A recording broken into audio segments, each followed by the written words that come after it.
En esta semana nos concentraremos en el estudio de la cruz y la muerte de nuestro Señor Jesús y veremos algunos detalles que debemos recordar y a la vez aprender para esta semana. La lección número 12 con el título La hora de la gloria, la cruz y la resurrección es el estudio que tendremos durante este repaso.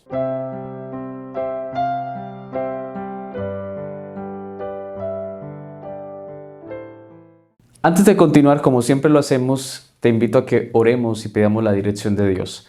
Querido Padre, gracias, Señor, te damos por la vida que nos das y por la oportunidad que nos das, Señor, de una vez más estudiar tu palabra, de poder, Señor, recordar a través de estas lecciones cómo, Señor, tú has elaborado un plan de salvación para la humanidad. Gracias por tu Hijo, gracias, Señor, por la salvación y pedimos, Señor, en este momento la dirección de tu Santo Espíritu. Dirígenos y guíenos en el nombre de Jesús. Amén.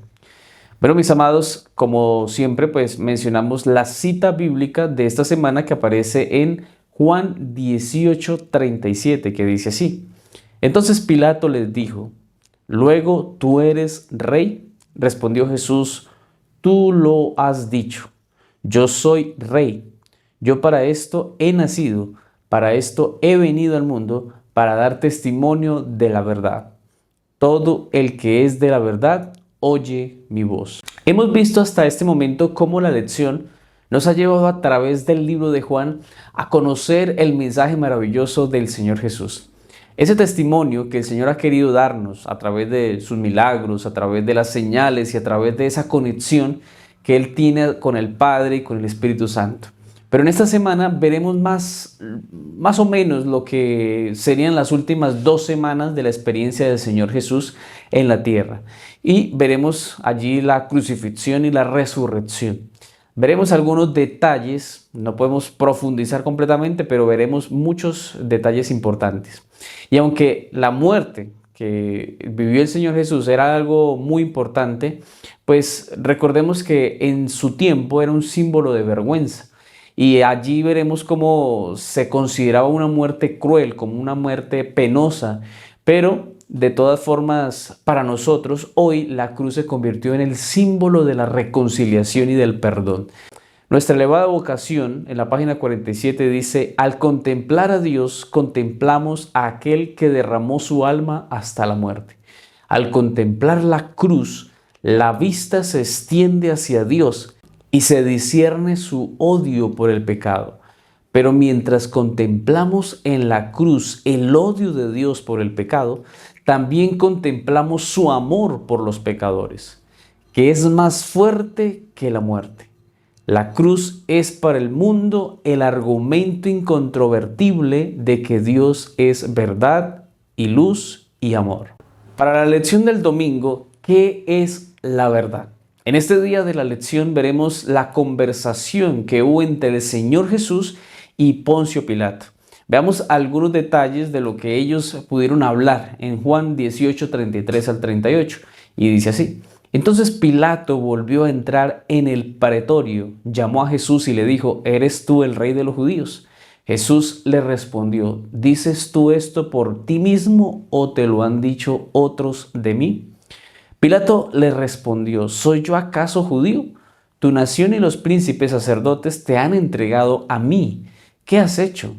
Respondió Jesús, mi reino no es de este mundo. Si mi reino fuera de este mundo, mis servidores pelearían para que yo no fuera entregado a los judíos. Pero mi reino no es de aquí. Le dijo entonces Pilato, ¿luego eres tú rey? Respondió Jesús, tú dices que yo soy rey. Yo para esto he nacido y para esto he venido al mundo, para dar testimonio de la verdad. Todo aquel que es de la verdad, oye mi voz. Le dijo Pilato, ¿qué es la verdad? Y dicho esto, salió otra vez a donde estaban los judíos y les dijo, yo no hallo en él ningún delito. Si recordamos, Judea era una provincia romana en tiempos del Señor Jesús. Y Pilato era el representante del poder romano en esa región. Pilato tenía la autoridad para determinar, para juzgar casos legales y mantener el orden público de ese tiempo. Pero estaba sujeto a las leyes y políticas del Imperio Romano, es decir, no podía hacer lo que él quisiera. La pregunta aquí es, la que hace Pilato a Jesús sobre si era el rey de los judíos. Y aquí se refleja la preocupación de las autoridades romanas por saber si este hombre, Jesús, aparecía diciéndose rey, siendo que en el Imperio Romano nadie podía autollamarse de esa forma. Por eso, ante las amenazas, ante la inestabilidad que se podía provocar, es que se da esta investigación. Jesús le responde de una manera que desafía las expectativas terrenales de la realeza y del poder que quizás ellos llegaban a concebir. Al afirmar el Señor Jesús, Él busca decirle que el reino de Él, aunque Él es un rey, dice, mi reino no es de este mundo. Y aunque este diálogo marca el inicio de la discusión sobre este título, realmente no sería el único momento en donde el Señor Jesús tendría que abordar este tema. De manera inesperada, indaga a Pilato sobre la fuente de la pregunta. Es decir, Jesús dice, esto nace de ti o esto te lo han infundido, te lo han dicho otras personas. Y el Señor ahora cuestiona a Pilato y esa inquietud genuina, ¿era genuina o era simplemente lo que otros le habían dicho? Esta inversión de roles sorprende mucho porque ahora es Jesús quien busca interpelar a ese líder romano, a esa persona que lo estaba ahora ajusticiando. Y lo pone a prueba y lo pone también en una situación en donde él tiene que ver cuáles eran sus motivos y qué era lo que él estaba haciendo. Tuvo Pilato que reconsiderarse y analizarse, me imagino en ese momento, para decir, oiga, verdad, yo quizá lo estoy haciendo porque viene de mí, porque conozco a este hombre o porque otros me lo han dicho. Pero Jesús afirma que su reino no es de este mundo. Ya con esta respuesta, pues de cierta forma se zafa de esa culpa o de esa condenación que estaban haciendo acerca del Señor. Pero ese propósito o el propósito del Señor era venir a la tierra a dar testimonio de la verdad. Para eso era que Él venía a este mundo. Y su reino no se basa en riquezas o en política o en guerras, sino que Él tenía un reino especial, un reino espiritual. Y al mencionar que todo aquel que es de la verdad, que oye su voz, pues se conecta inmediatamente con el mensaje correcto, con el mensaje de verdad. Ahora, Jesús establece aquí la conexión entre la verdad y la capacidad de reconocer y seguir su enseñanza, es decir, de oír lo que Dios dice. Es muy diferente o tiene mucha relación mejor el hecho de que cuando uno escucha la verdad, siga la verdad. El Señor Jesús tiene un reino donde se enseña la verdad, pero no todos están dispuestos a seguir esa verdad. El que oye esa voz y la practica. Por eso la pregunta de Pilato es, ¿qué es la verdad? Y aquí, pues, aunque lo hemos estudiado a través de las lecciones, es importante, hermanos, que veamos desde la perspectiva de Pilato esa pregunta, ¿qué es la verdad? Y es que es significativa, ya que refleja la búsqueda que todos los seres humanos tenemos de buscar la verdad y la naturaleza de esa verdad que, pues, incluso se dice hoy día que no hay verdades absolutas. Pero Dios es una verdad absoluta, no se puede debatir, no se puede cuestionar. Aunque Pilato no está esperando una respuesta porque incluso se va, pues se deja un interrogante que resuena a lo largo de toda la historia como un desafío para nosotros como seres humanos. Ahora, lo que se ve aquí es cómo el Señor Jesús recuerda una vez más el tema de la verdad y ya dejándolo claro porque Él es la verdad. Recuerden que la Biblia dice que la verdad nos hará libres. Y que aunque el Señor Jesús muere y se entrega por cada uno de nosotros, el creer en Él traería para nosotros libertad en Jesús. Es decir, la muerte de Jesús nos hace libres. Y el Señor dice, la verdad os hará libres. Y la verdad es Cristo Jesús, porque el Señor dijo, yo soy el camino, la verdad y la vida. Es maravilloso poder contemplar, hermanos queridos, que en esta escena se le da una de las revelaciones más grandes a un inconverso, a una persona que se consideraba un gentil. El deseo de todas las gentes, en la página 675, dice, Pilato deseaba conocer la verdad. Su espíritu estaba confuso. Escuchó ávidamente las palabras del Salvador y su corazón fue conmovido por un gran anhelo de saber lo que era realmente la verdad y cómo podía obtenerla. ¿Qué cosa es verdad?, preguntó, pero no esperó la respuesta. El tumulto del exterior le hizo recordar los intereses del momento. El personaje de Pilato en el relato bíblico, hermanos, es fascinante, ya que muestra una ambigüedad moral y espiritual en su interacción con Jesús. Y creo que pasa mucho en el contexto del ser humano. Somos muy ambiguos, ambivalentes. Pilato, por ejemplo, con un espíritu confuso, estaba luchando internamente con cuestiones mucho más profundas sobre la verdad. El hecho de que no espere la respuesta, pues sugiere que su búsqueda era más que de la verdad, era interrumpida por las circunstancias externas y los intereses políticos inmediatos que estaba viviendo en ese momento.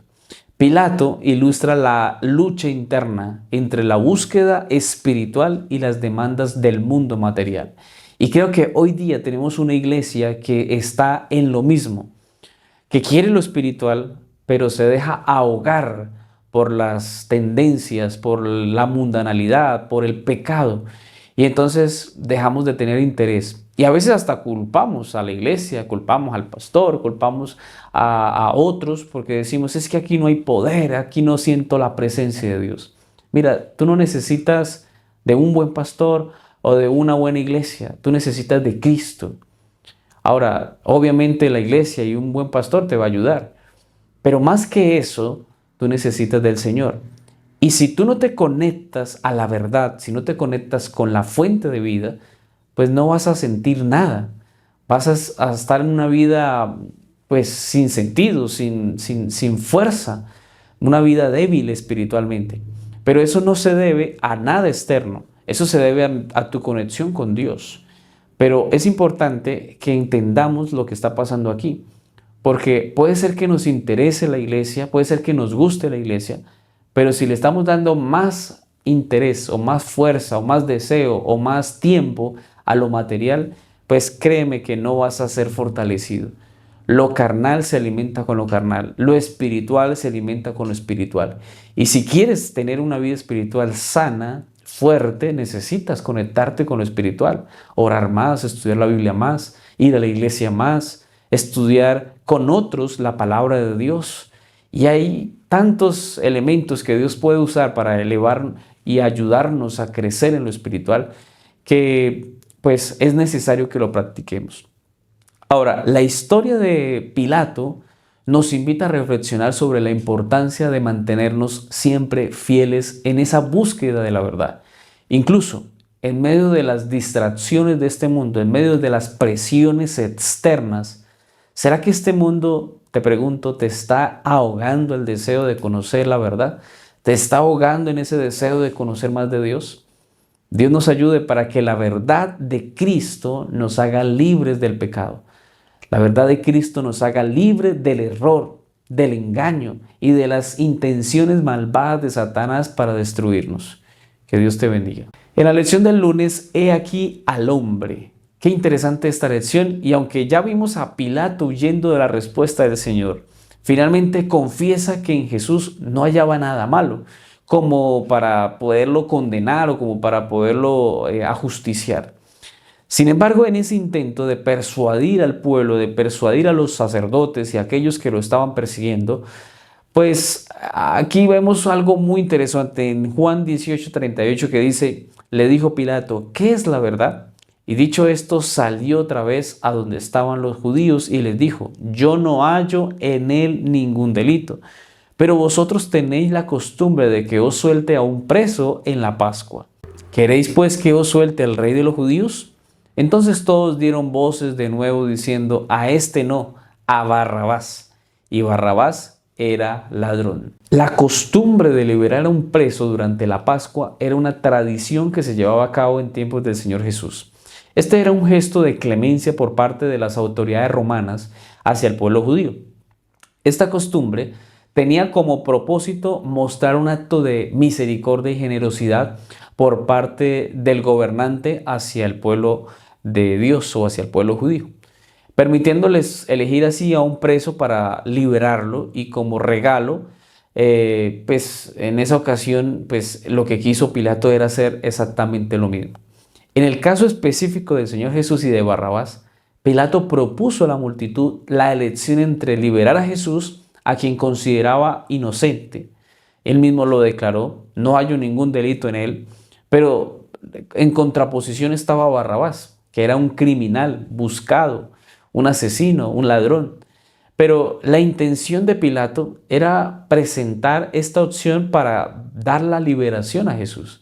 Es decir, Pilato no iba a dar la libertad a Jesús por simplemente presión, pero quiso dar la oportunidad de elección si de pronto alguno iba a querer que Jesús se liberara o fuera libre, pero resulta que la multitud aclama y pide y desea la condenación a muerte del Señor Jesús. Qué interesante, hermanos queridos, que muchas veces el ser humano elige mal. Elige de acuerdo a sus intereses, de acuerdo a las malas, ¿cómo decirlo?, ilustraciones o a la mala direccionamiento que le pueden dar los líderes espirituales. ¿Cuántas iglesias se perderán junto con sus pastores? ¿Cuántas iglesias por culpa del preconcepto, por culpa del engaño, por culpa de no conocer el mensaje de la palabra se van a perder? Y hablo también en el contexto de la iglesia en otras denominaciones. Mucha gente hoy día dice, lo que diga el pastor, eso yo voy a hacer. Incluso he tenido la oportunidad en el ministerio de muchas veces llegar a personas pentecostales, evangélicas, de otras religiones, y resulta que cuando hablamos y la persona se convence, la persona no es capaz de determinar o de decidir en el nuevo conocimiento que ha adquirido, sino que dice, debo hablar con mi pastor, debo hablar primero con él, él me debe ilustrar, me debe enseñar, algo debe pasar aquí que mi pastor no me ha dicho. Y entonces sucede que pues finalmente se desaniman. La mayoría de personas se desaniman en el mensaje de la verdad, no le creen a la verdad, sino que le creen al pastor o a la amistad que tiene con el pastor. Y eso va a generar que mucha gente se va a condenar. Incluso Elena de White dice que muchas personas insultarán y maldecirán a sus pastores, a sus ministros, porque no les enseñaron el mensaje correcto, sino que los llevaron detrás de sus ideas, de su sabia sabiduría humana, y realmente estaban lejos del conocimiento de la palabra de Dios.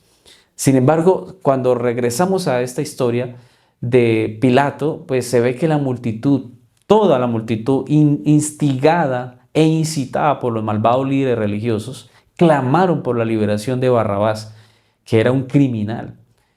Hoy día, al igual, existe la misma elección entre la gracia ofrecida por el Señor Jesús o la elección de seguir el camino del pecado.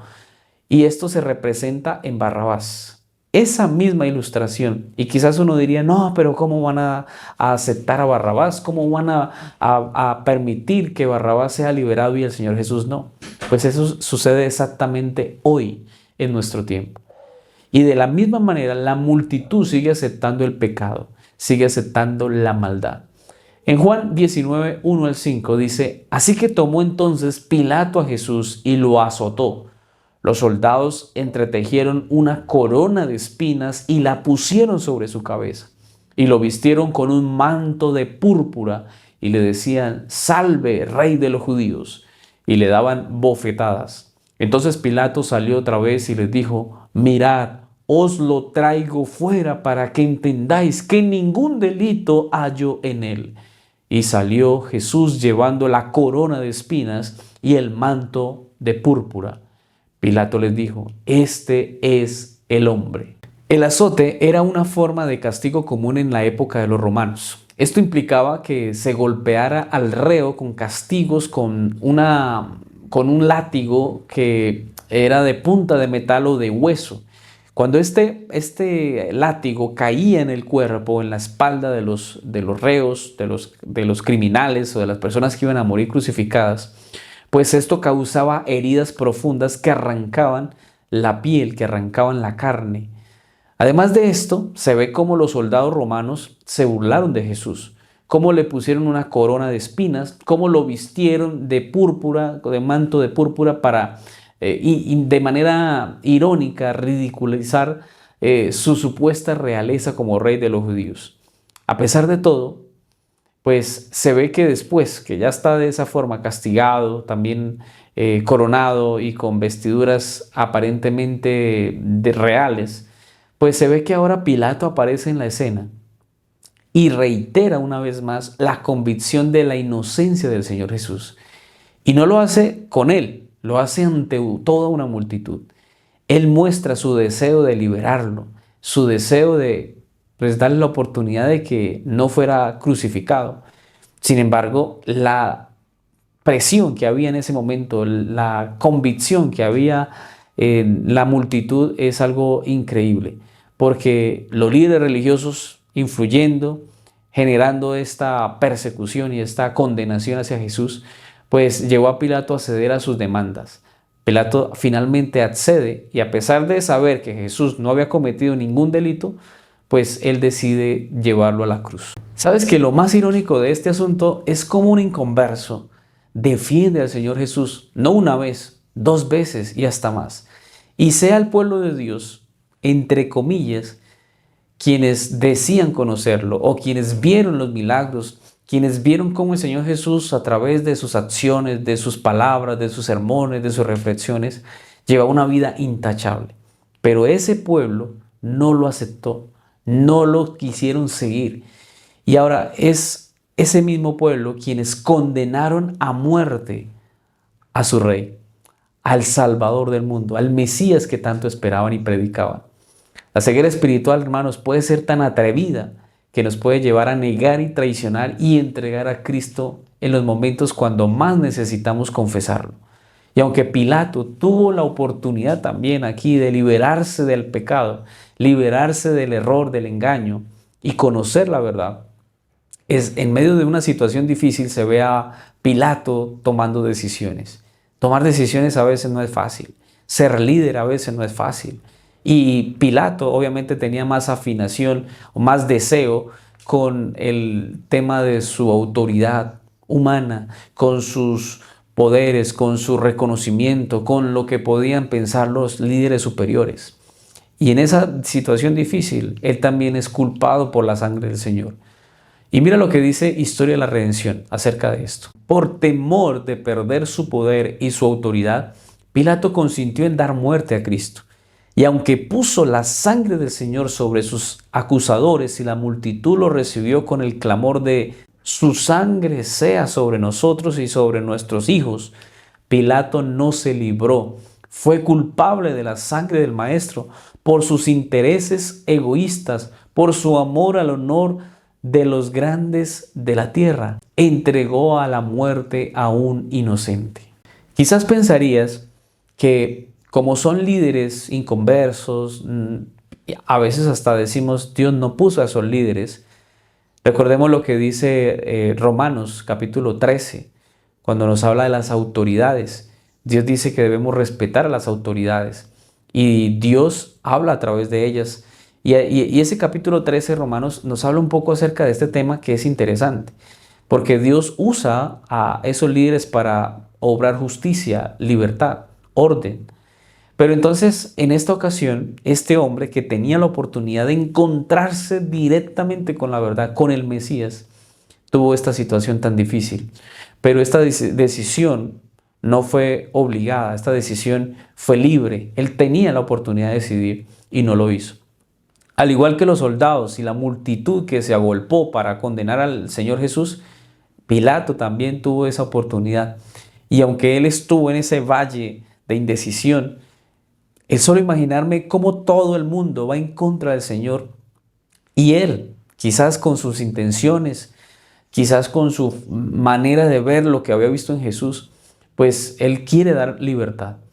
Jesús, que era inocente de todo, pero culpado por nuestros pecados, me lleva a pensar que no hemos experimentado aún nada de lo que el Señor ha dicho que viviremos los que por la verdad tengamos que ser perseguidos, tengamos que ser ultrajados, tengamos que ser condenados. Este momento solo lo podrán vivir aquellos que están fundamentados en Cristo. Y es que el Señor nos ha dicho que al seguirlo a Él vamos a tener todas estas cosas. cuando entendamos que debemos cargar la cruz de Cristo, pues vamos a ser perseguidos, vamos a ser cuestionados, vamos a ser criticados, vamos a ser muertos, vamos a ser entregados a las cárceles. Dios nos libre realmente de un espíritu egoísta. Dios nos libre de un corazón orgulloso que pues en este momento el pueblo tuvo.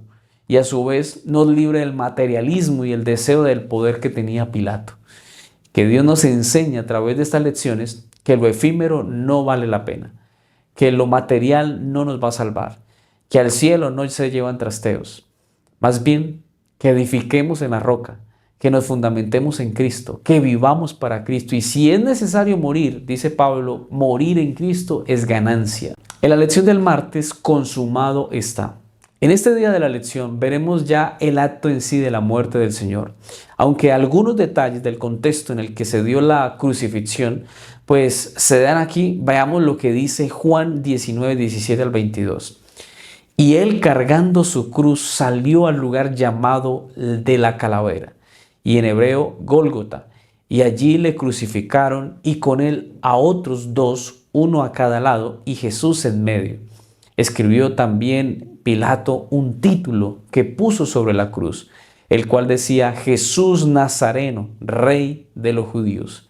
Y muchos de los judíos leyeron este título porque el lugar donde Jesús fue crucificado estaba cerca de la ciudad y el título estaba escrito en hebreo, en griego y en latín.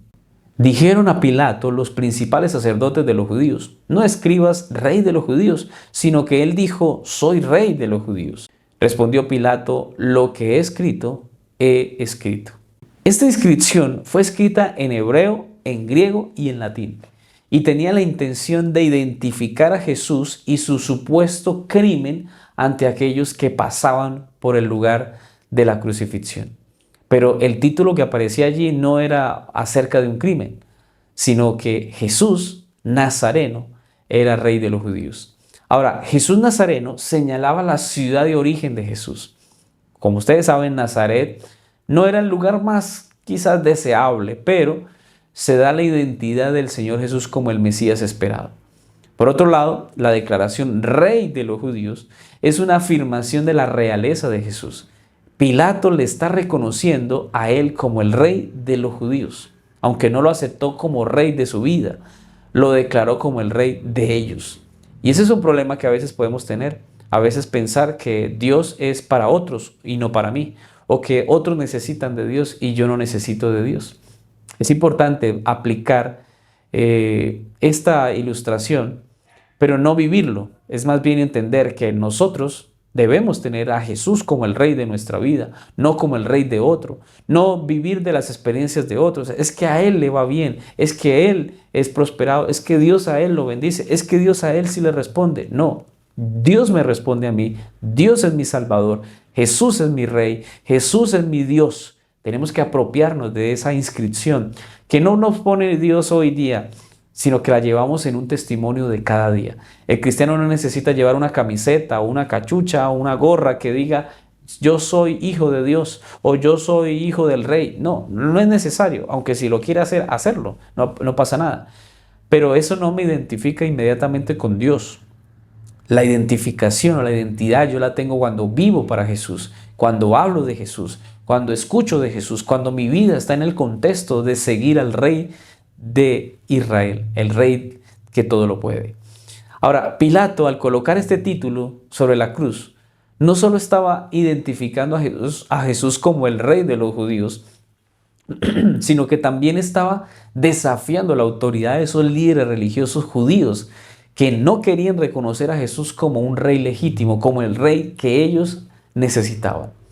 Ahora, los líderes judíos querían más bien que se modificara la inscripción para negar la realeza de Jesús.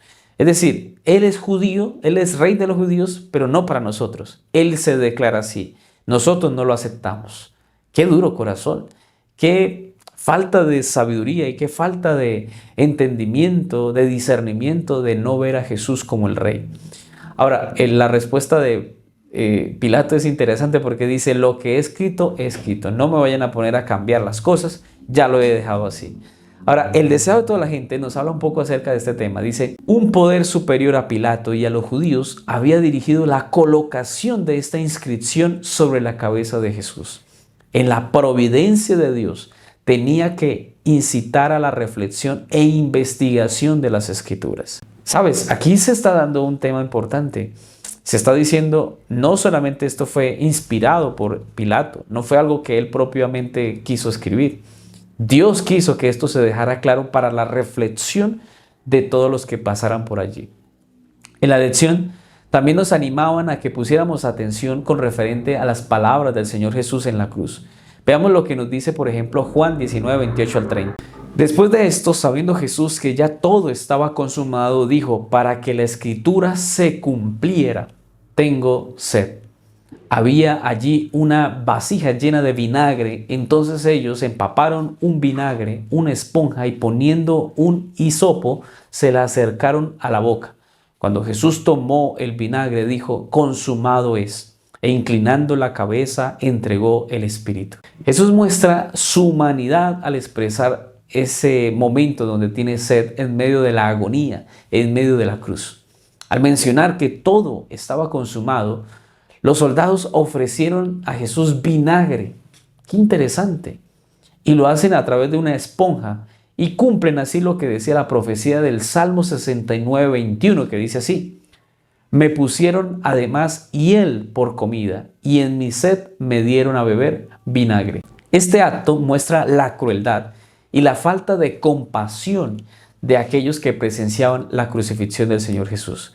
Luego el Señor, inclinando la cabeza, entregó el Espíritu, dice la Biblia. Y el Señor pronuncia las poderosas palabras, consumado es. Y sabes, estas palabras me recuerdan a un momento que la inspiración, Elena de White nos habla acerca de eso. De otro momento donde el Señor dirá, consumado es. Y será ese momento cuando el Señor se levante después de el sellamiento, el Señor se tendrá que levantar. Vendrá el ángel y dirá, hemos cumplido la parte que nos correspondía, hemos sellado al pueblo de Dios. Y cuando el ángel suba, el Señor Jesús se levantará y dirá, consumado es. Y ese momento será ya el fin del tiempo de gracia. El que se salvó, se salvó. El que es justo sigue siendo justo. Y es ahí donde se cumple esa profecía. Pero, ¿sabes? Aquí hay una relación de estos dos momentos. El tiempo de gracia, pero también el tiempo del fin de la gracia. Cuando el Señor dice consumado es, en esta oportunidad en la cruz, está dando la oportunidad de salvación a través de su sacrificio. Pero también se da la oportunidad en el sellamiento, el fin de esa gracia.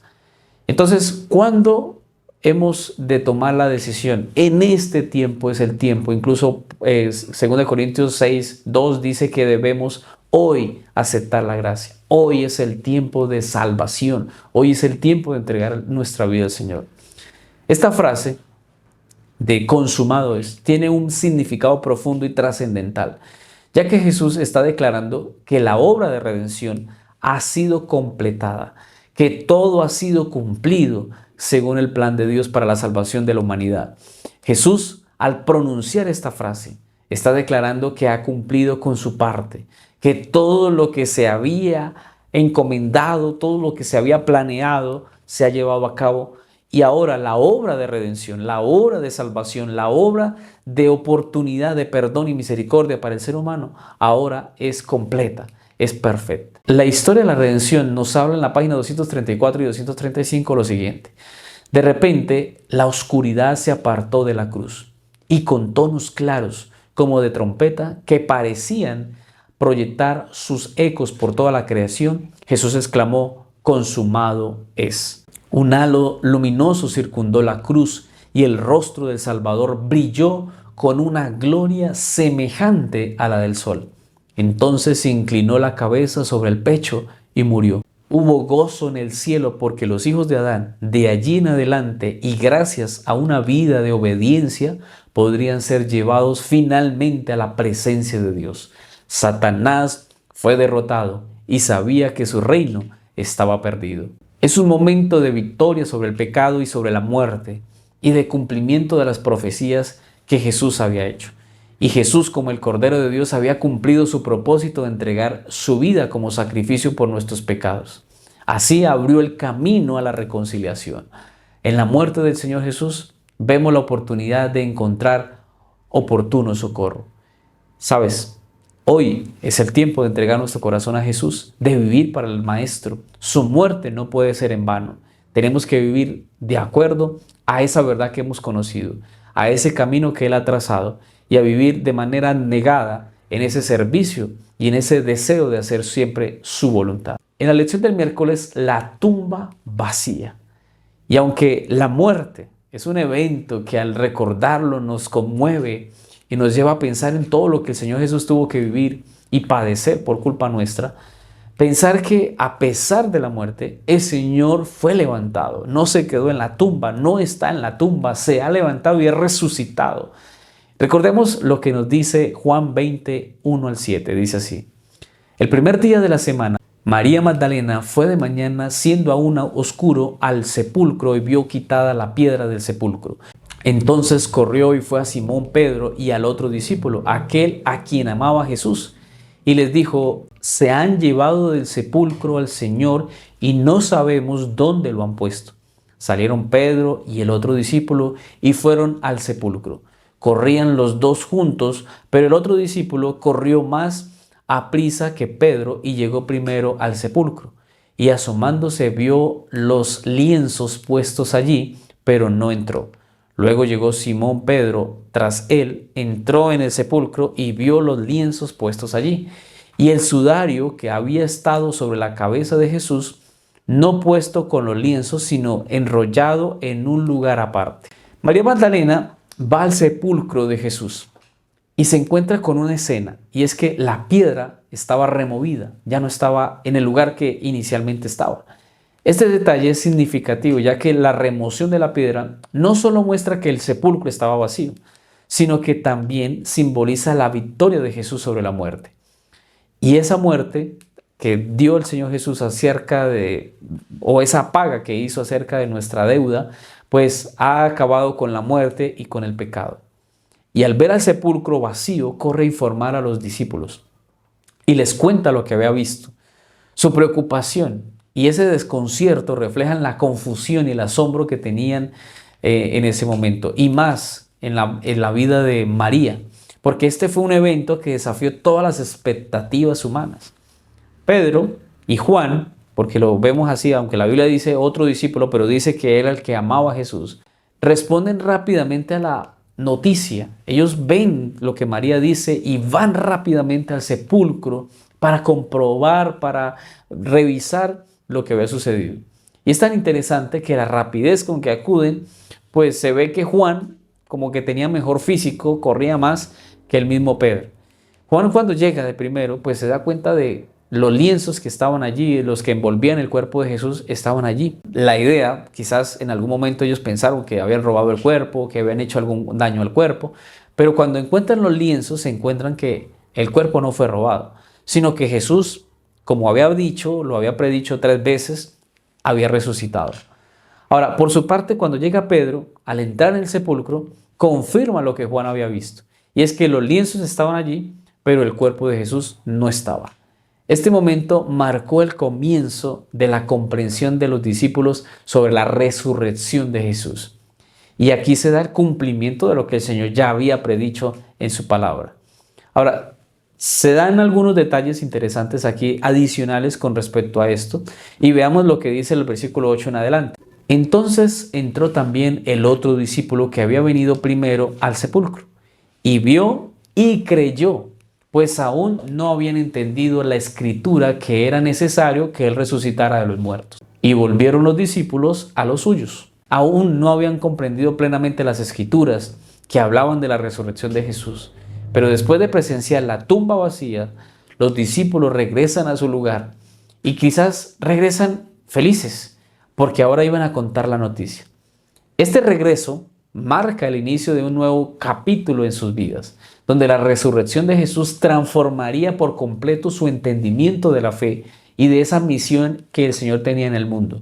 Aunque inicialmente no entendieron completamente las escrituras que hablaban acerca de la resurrección, la evidencia de la tumba vacía y la fe en el corazón de los discípulos les llevaron a creer en el milagro de la resurrección. Y el deseo de toda la gente nos habla acerca de esto. Dice, Cristo mismo había colocado esos lienzos con tanto cuidado. Cuando el poderoso ángel bajó a la tumba, se le unió otro, quien con sus acompañantes habían estado guardando el cuerpo del Señor. Cuando el ángel del cielo apartó la piedra, el otro entró a la tumba y desató las envolturas que rodeaban al cuerpo de Jesús. Pero fue la mano del Salvador la que dobló cada una de ellas y las puso en su lugar. A la vista de aquel que guía tanto a la estrella como al átomo, no hay nada sin importancia. Se ven orden y perfección en toda su obra. Y esto nos deja a nosotros una lección que quiero que mencionemos aquí. Porque el Señor Jesús siempre espera de nosotros lo mejor. Como hijos de Dios, como cristianos, independientemente a quien servamos, en donde trabajemos, lo que hagamos, el Señor espera que nosotros hagamos las cosas bien hechas, que las hagamos para honra y gloria suya, que las hagamos ordenadas. Por eso nuestras casas, nuestras habitaciones, nuestra vida, nuestros lugares de trabajo y todo lo que hagamos debe estar ordenado, debe estar bien. Ese es el ejemplo del Señor para nosotros, que Él busca que haya perfección en las cosas, que se busque hacer todo decentemente y con orden. Eso es lo que espera el Señor de nosotros. Y así, si comemos o bebemos o hacemos cualquier cosa, todo lo hagamos para la gloria de Dios. En la lección del jueves, Jesús y María. En este día veremos la experiencia de María Magdalena y de cómo pudo llorar porque no comprendía lo que estaba sucediendo. Leamos lo que dice el versículo 11 de Juan capítulo 20. Pero María estaba afuera llorando junto al sepulcro. Mientras lloraba se inclinó para mirar dentro del sepulcro y vio a dos ángeles con vestiduras blancas que estaban sentados, el uno a la cabecera y el otro a los pies, donde el cuerpo de Jesús había sido puesto. Y le dijeron, mujer, ¿por qué lloras? Les dijo, porque se han llevado a mi Señor y no sé dónde lo han puesto. María Magdalena, llena de tristeza y de dolor por la ausencia de Jesús en la tumba, se encuentra llorando, se encuentra triste y se encuentra junto al sepulcro. Pero su actitud a buscar a Jesús, incluso en medio de su dolor, la lleva a inclinarse, la lleva a mirar dentro del sepulcro en busca de respuestas. Está triste. Y es interesante porque María mandó a llamar o fue a buscar a Pedro y a Juan. Ellos vinieron, se dieron cuenta, pero ellos se fueron y ella se quedó allí. Quizás se quedó con confusión, con dudas y mira hacia adentro, triste. ¿Dónde está el Maestro? ¿Dónde está el Señor Jesús? Y resulta que este gesto muestra su profundo amor y su profunda devoción por el Señor. Pero al mirar dentro del sepulcro, pues había una buena noticia, solo que ella no lo comprendía. Y era que Jesús había resucitado. Era un milagro. Y esta presencia de estos ángeles que estaban allí resguardando, cuidando y de cierta forma testificando de lo que había sucedido, los ángeles saben de cómo se sentía María y la invitan a reflexionar sobre su tristeza. A lo que se da la respuesta de María revelando ese profundo anhelo de encontrar a su Señor. Incluso en medio de la confusión y en medio del desconcierto por la desaparición del cuerpo, pues ella recibe aliento. Y sabes, qué lindo es poder ver lo que sucede después. Porque en Juan 20, 14 al 18 dice lo siguiente. Dicho esto, se volvió y vio a Jesús que estaba allí, pero no sabía que era Jesús. Jesús le dijo, mujer, ¿por qué lloras? ¿A quién buscas? Ella, pensando que era el jardinero, le dijo, Señor, si tú lo has llevado, dime dónde lo has puesto y yo lo llevaré. Jesús le dijo, María. Volviéndose ella le dijo, Raboni, que significa maestro. Jesús le dijo, suéltame, porque aún no he subido a mi Padre, pero ve a mis hermanos y diles, subo a mi Padre y a vuestro Padre, a mi Dios y a vuestro Dios. Fue entonces María Magdalena para dar a los discípulos la noticia de que había visto al Señor y que Él le había dicho estas cosas. María Magdalena, en medio de su dolor y su confusión, no reconoce al Señor Jesús y no lo reconoce como el resucitado. al ver a Jesús resucitado, inicialmente no lo reconoce, no lo ve, sino que piensa que es el jardinero. Y esto puede deberse a que Jesús resucitado tenía quizás un aspecto diferente al que tenía antes de su muerte. Sin embargo, el Señor Jesús revela su identidad a María y la llama por su propio nombre. Y cuando ella escucha esa dulce voz que le llama María, ella reconoce a Jesús, reconoce a su maestro y lo llama Raboni, que es maestro. Ahora, existen algunos términos, y quisiera hablar un poco de eso, que se usaban en el tiempo del Señor Jesús con respecto a esto. Un término era rabí, que se utilizaba para referirse a un maestro o instructor en la tradición judía. Este era una autoridad que era religiosa, que enseñaba la ley y también enseñaba las escrituras a sus discípulos. Este era un título también de respeto, de honor, dado a aquellos que tenían conocimientos y sabiduría en la interpretación de las escrituras. El segundo término era rabán, que era un título que era un poquito más elevado que rabí y se utilizaba para referirse a un maestro de mayor autoridad o prestigio. Entonces, era considerado también un líder religioso destacado, con un profundo conocimiento también de las escrituras y de la ley, y además de las tradiciones judías. Y también existía el término raboni, que era una forma cariñosa y respetuosa para referirse a un maestro o un líder espiritual. En el caso de María Magdalena, al llamar a Jesús Raboni, está reconociendo su autoridad como maestro y le está expresando con respeto y devoción que él era su maestro. Ahora, en el versículo 18 vemos que María debe contar la noticia de que Jesús ha resucitado. Y este encuentro de María Magdalena con Jesús es un testimonio poderoso de la realidad de la resurrección. Y es un testimonio que no solamente se le da a María, sino a todos sus discípulos, pero se da la oportunidad de compartir las buenas nuevas. Ella es la primera que ve al Señor y se ve cómo ella tiene ese privilegio de ver a los ángeles, de ver la tumba vacía, pero también de ver a Jesús. Y gracias a ese momento es que los discípulos y nosotros ahora alcanzamos fortaleza y alcanzamos la seguridad de que nuestra salvación no está basada en palabras, no está basada en hechos efímeros, sino que está basado en Cristo Jesús. El apóstol Pablo en 1 Corintios 15, 12 al 20 dice: pero si se predica que Cristo resucitó de los muertos, ¿cómo dicen algunos entre vosotros que no hay resurrección de muertos? Porque si no hay resurrección de muertos, tampoco Cristo resucitó. Y si Cristo no resucitó, vana es nuestra predicación y vana es también nuestra fe. Si los muertos no resucitan, tampoco Cristo resucitó. Y si Cristo no resucitó, vuestra fe es vana. Aún estáis en vuestros pecados. Pablo comienza cuestionando a aquellos que se negaban a la idea de la resurrección. Habían muchas personas en el tiempo de Jesús que no creían en la resurrección. Ellos argumentaban que no había resurrección, pero si no hay resurrección, dice Pablo, entonces Cristo tampoco resucitó. Y si Cristo no resucitó, pues entonces en vano es todo lo que hacemos. Porque si Cristo no resucitó, entonces está muerto. Y si está muerto, no hay oportunidad de vida, no hay oportunidad de perdón. Entonces nuestros pecados no fueron perdonados, entonces no hay oportunidad de salvación. Ahora, Pablo quiere hablarle a los creyentes y le dice: la resurrección de Cristo es fundamental. Y para nosotros como cristianos, como fe cristiana, debemos basar nuestra esperanza también en esa resurrección. Gracias a la muerte de Jesús y a la resurrección del Señor Jesús es que hoy tenemos la victoria sobre el pecado y también sobre la muerte. En la lección del viernes, para estudiar y meditar. En esta lección y en esta última parte de la lección veremos lo que nos dice el deseado de todas las gentes en la página 687. Pilato anhelaba liberar a Jesús, pero vio que no podría hacerlo y conservar su puesto y sus honores. Antes que perder su poder mundanal, prefirió sacrificar una vida inocente.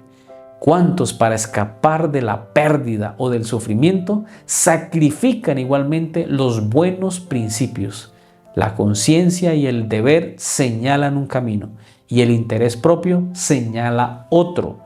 La corriente arrastra fuertemente en la mala dirección y el que transige con el mal es precipitado a las densas tinieblas de la culpabilidad. Pilato se mostró indeciso y ambivalente para condenar a Jesús. ya que no encontró culpa en él, más bien sucumbió a la presión de la multitud y de las autoridades religiosas de su tiempo. En lo profundo de su corazón, Pilato anhelaba liberar a Jesús, porque en Jesús no hallaba ningún delito, no hallaba ningún mal. Más bien vio en Jesús como la oportunidad de ser liberado, pero decidió condenarlo por la presión que había en su tiempo, por sus intereses, por guardar su posición y por guardar sus honores. Es decir, Pilato sacrificó una vida inocente por mantener su poder mundano. Prefirió traicionar sus principios morales y además sus principios éticos por conveniencia personal. Esto pasa hoy porque muchas personas, para evitar la pérdida o el sufrimiento, pueden llegar a sacrificar sus principios y valores morales. Y muchos de estos momentos se viven quizás en una universidad, donde nuestros jóvenes, cuando llegan a la universidad, sacrifican sus principios. Prefieren lo que dice el profesor, aceptar lo que dice el profesor, lo que dicen sus compañeros, aceptar las tendencias mundanales. Y perdemos a nuestros jóvenes mucho en las universidades. También en el trabajo. Muchos hermanos quizás no confiesan que son cristianos. Y yo he tenido que ver en algunos lugares algunas personas que no son adventistas, cristianos, y uno pregunta por el hermano de la iglesia y ellos dicen, no, él no es cristiano. Él incluso hace esto, y empiezan a decir una serie de cosas que yo sinceramente quiero ocultarme, quiero salirme de ese lugar y siento pena ajena. Pero saben, nosotros como cristianos no podemos ser como Pedro, que estamos allí en los momentos buenos, pero en los momentos malos nos escondemos o negamos al Señor. Es fundamental mantenernos firmes en nuestros principios. Es importante que mantengamos nuestros valores, incluso cuando enfrentamos dificultades o presiones externas, para no ser arrastrados por la corriente que el mal tiene, por lo que Satanás quiere. Incluso cuando esto sucede, nos puede pasar lo de Pedro. Podemos caer en la culpabilidad. Y la culpabilidad es algo terrible, porque nos hará sentir mal, nos hará sentir traidores, nos hará sentir mentirosos. Y como cristianos no podemos vivir en eso. Como cristianos tenemos que ser transparentes, somos cartas leídas a este mundo. Y como cristianos tenemos que testificar. No esperemos que tengamos solamente paz, porque al ser cristianos manifestamos y levantamos el nombre de Cristo, y eso inmediatamente nos llevará a ir en contra del mundo. Pero no tengas temor, porque el Señor ha dicho que va a estar con nosotros hasta el fin del mundo. Así que debemos mantenernos firmes, seguros y fieles siempre al Señor. En las conclusiones de esta semana, veíamos cómo en la conversación entre Jesús y Pilato vemos la importancia de la verdad en la vida de los creyentes. Cómo Jesús afirma ser testigo de la verdad y cómo desafía a Pilato a reflexionar sobre la naturaleza de la verdad absoluta. También aprendimos acerca de la presión de la multitud, de cómo Pilato reconoce la inocencia de Jesús y busca liberarlo, pero la gente y la falta de justicia, la falta de compasión, la falta de comprensión espiritual llevó a que los líderes religiosos infundieran en cada una de las personas el mal, y eso llevó a la condenación de Jesús. También vimos cómo Jesús pronuncia las poderosas palabras consumado es. Y antes de entregar su vida, antes de entregar su espíritu, se dice estas palabras especiales que indican que la obra de redención, la obra de salvación había sido completada. También vimos cómo la tumba vacía de Jesús es un testimonio de la resurrección, cómo la tumba vacía nos da a nosotros la victoria sobre la muerte. Cómo María Magdalena busca a Jesús con fervor, con anhelo, con deseo de compartir además, cuando se encuentra con el Señor Jesús, la noticia de que se había encontrado con el Mesías, se había encontrado con el Maestro, con el hombre de Dios, con Jesús, con su Señor y Dios. Se había encontrado con Él y va a contarle a los discípulos, recordándoles que las buenas nuevas habían sido dadas. Ya para ir finalizando, vamos a colocar la frase de esta semana. La frase de esta semana es: solo en Jesús hay resurrección y vida eterna. Creo que esto resume lo que el Señor quiso enseñarnos.